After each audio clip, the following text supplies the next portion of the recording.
조 바이든 대통령이 미국 제46대 대통령으로 취임했습니다.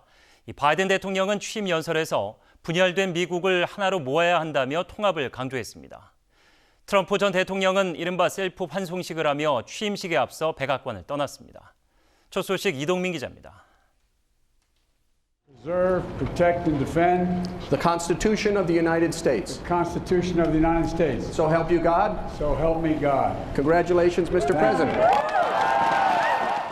조 바이든 대통령이 취임 선서를 마치고 46대 미국 대통령으로 취임했습니다.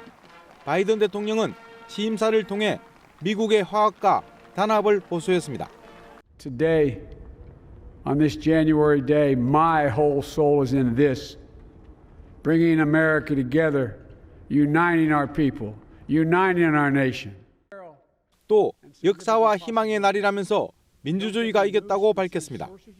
오바마 전 대통령과 조지 W. 부시, 빌 클린턴 등 전직 대통령과 주요 의회 인사 등 1000명이 행사에 참석했습니다. 첫 외부 행사로 알링턴 국립묘지에 있는 문명용사 묘역을 방문해 hun화했습니다. 간소하게 프레이드를 마친 후 백악관에 입성해서는 곧바로 대통령 임기를 시작했습니다. 트럼프 전 대통령은 이보다 앞선 오전 백악관을 떠나 앤드루스 공군기지에서 자신과 가족을 위한 환송 행사를 열었습니다.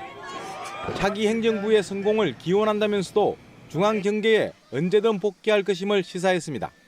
And I couldn't have done it without you. So just a goodbye. We love you. We will be back in some form. 미 언론은 전직 대통령이 후임 대통령 취임식에 참석하지 않고 셀프 환송식을 하기는 미국 역사상 처음 있는 일이라고 혹평했습니다. OBS 뉴스 이동민입니다. 바이든 대통령은 미국의 통합과 함께 트럼프 행정부의 고립주의와 대비되는 국제사회 동맹 복원을 강조했는데요. 대통령 첫 업무로 파리 기후변화 협약 재가입과 세계보건기구 복귀 등을 지시했습니다. 이어서 김용재 기자입니다. 동맹을 회복하고 다시 한번 세계와 협력하겠다. 바이든 대통령은 미국의 새로운 외교 비전을 제시했습니다. 국제사회에서 미국 우선주의를 앞세웠던 트럼프 시대와 차별화하며 새로운 질서 구축에 적극 나설 전망입니다. Not to meet yesterday's challenges, but today's and tomorrow's challenges. 앞서 트럼프 행정부의 외교 정책은 미국을 중심으로 한 고립주의였습니다. 동맹을 상대로 무역 갈등을 빚어왔고 노골적인 방위비 인상 압박도 서슴지 않았습니다.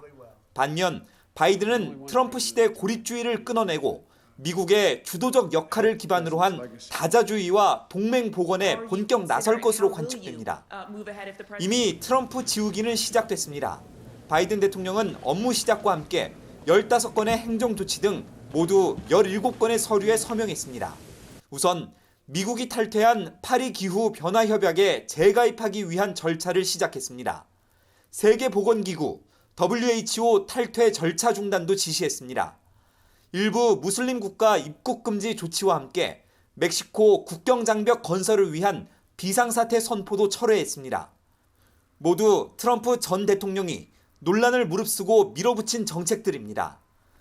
미국과 유럽의 관계 개선도 관심입니다. 일각에선 미국이 유럽에 부과했던 철강과 알루미늄 제품 관세를 중단할 수도 있다는 기대가 나옵니다.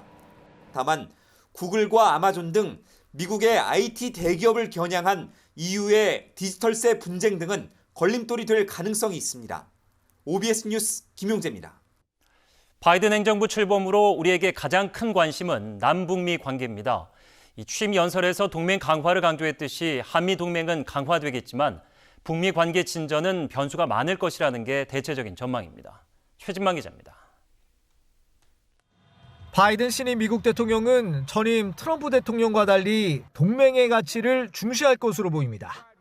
실제로 대선 승리 직후 우방국 정상들과 통화하면서 미국이 돌아왔다며 동맹주의를 재가동할 것임을 강조했습니다. 때문에 방위비 협상 등에서 트럼프 전 대통령 때보다 불확실성은 줄어들 것으로 예상됩니다.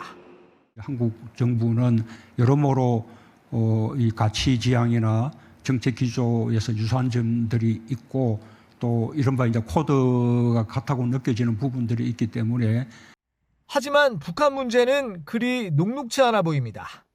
북한에 대한 바이든 행정부의 불신은 예상보다 큽니다. 때문에 트럼프 행정부 때의 톱다운 방식이 재현될 가능성은 거의 제로입니다. 당장 토니 블링컨 미국 국무장관 지명자는 상원 인준청문회에서 기존 대북 접근법을 재검토하겠다는 뜻을 밝혔습니다. We can revitalize our core alliances, force multipliers of our influence around the world. Together, we are far better positioned to counter threats from Russia, Iran, North Korea, and to stand up for democracy and human rights. 아울러 미중 대립과 이란 문제 등으로 북한 문제가 미국 외교에서 후순위로 밀릴 가능성도 있습니다. 가능하면 문재인 대통령께서 조기에 방미를 해서 한반도 평화 프로세스에 대한 충분한 양 정상 간의 대화가 이루어져야 된다고 봅니다. 이를 위해 문 대통령은 바이든 대통령과의 첫 정상회담을 위해 오는 3월 말에서 4월 초 미국 방문을 계획 중인 것으로 알려졌습니다. OBS 뉴스 최진만입니다.